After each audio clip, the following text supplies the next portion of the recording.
Brother అడుగుదాము పడుతున్నాయా లేదా ఒకసారి. ఖాళీ కూర్చున్నాడట, ఎంతసేపు నుంచి కూర్చున్నాడు. అలా పొద్దున్న నుంచి 5:30 నుంచి బండి తీసిన ఖాళీ 118 రూపాయలు అయింది, 181 రూపాయి అయింది. అరే దారుణం ఉంది కదా. ఏం బుకింగ్ అసలు బుకింగ్లే లేవు. అయితే మనది యూట్యూబ్ ఛానల్ ఉంది, నేను క్యాబే ఇప్పుడు చూసినావు కదా. సో నేను క్యాబే.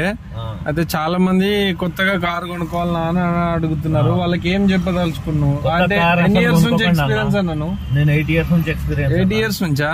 ఓహో. కొత్తగా అసలు కార్ కొనకండి. ఫస్ట్ లో ఉండేనా బిజినెస్? ఫస్ట్ లో మంచిగా ఉండే అన్న. ఫస్ట్ లో రోజుకి 4,000-5,000 చేసుకోపోయేటోళ్ళం. ఇప్పుడు అసలు బుకింగ్స్ లేవు. బుకింగ్స్ వచ్చిన లాంగ్ పికప్స్, 5 కిలోమీటర్ పికప్ పోతారన్న. అవును, నేను కూడా అదే చెప్తున్నా మన వాళ్ళకి, చాలా మందికి. ఇంకా దాని బదులు రీసెంట్ గా పోర్టర్ అని వచ్చింది చూసిరా, అందులో ట్రాలీ బాగా నడుస్తున్నాయంట. ట్రాలీ బాగా నడుస్తుంది. మన యూట్యూబ్ ఛానల్ నుంచి ఒక ఫ్రెండ్ అన్న ఏం చేయాలి ఇట్లా అంటే నేనే సజెస్ట్ చేసిన పోర్టర్ గురించి. సో అందులో బాగా నడుస్తుందంట, దాని గురించి కూడా వీడియో చేస్తా. అయితే చాలా మంది కార్ అని అడుగుతున్నారు కాబట్టి ఇట్లా ఎవరైనా అడిగితే అసలు తీసుకోకని చెప్పన్నా. ఓకే, తీసుకున్న వేస్ట్. ఓకే, బిజినెస్ లేదు రోడ్ మీద. అవును, తీసుకొని మళ్ళా ఫైనాన్స్ గా అప్పచెప్పడమే. ఓకే బండి.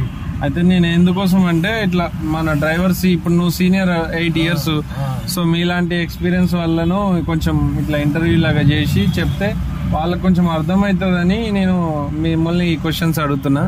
నేనైతే వీడియోలో పెట్టుకోవచ్చు కదా మీరు.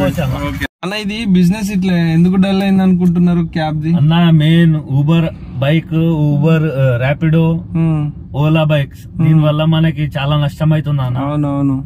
మళ్ళీ ఒకటి ఆటోలు ఉన్నారు, వాళ్ళు కూడా బతకనికి వచ్చిండ్రు. అవును, వాళ్ళకు కూడా మొత్తం లాస్, ముష్కిల్ అయిపోయింది మొత్తం.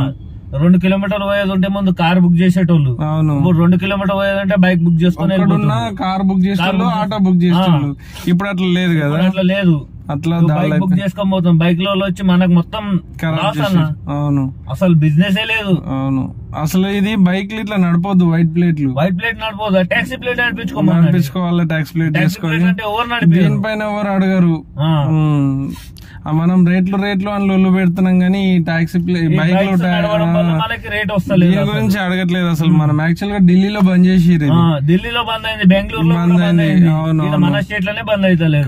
కరెక్ట్. ఏదైనా చర్య తీసుకుంటేనే బెస్ట్ దీనికి తీసుకోవాలి. అండ్ దానితో ఇంకా బస్ ఫ్రీ చేసింది, అదొకటి. ఇంకొకటి పెద్ద నష్టం మనకి. అవును, ఒక్క లేడీస్ ఎక్కలేదు భయ్యా. మొన్న నేను ఆటో తీసిన నార్మల్ గా, ఒక్క లేడీస్ ఎక్కలేదు. ఏమన్నా అంటే బస్ వస్తుంది నాకు ఫ్రీ ఉందని చెప్తుండ్రు.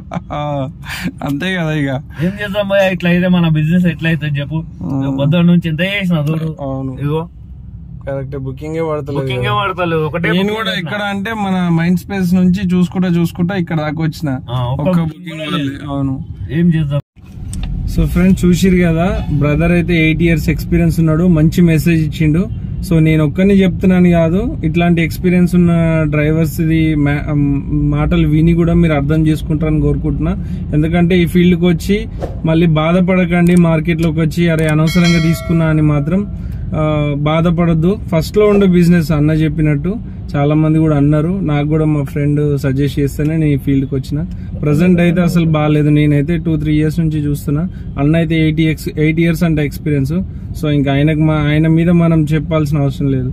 Okay, so thank you brother.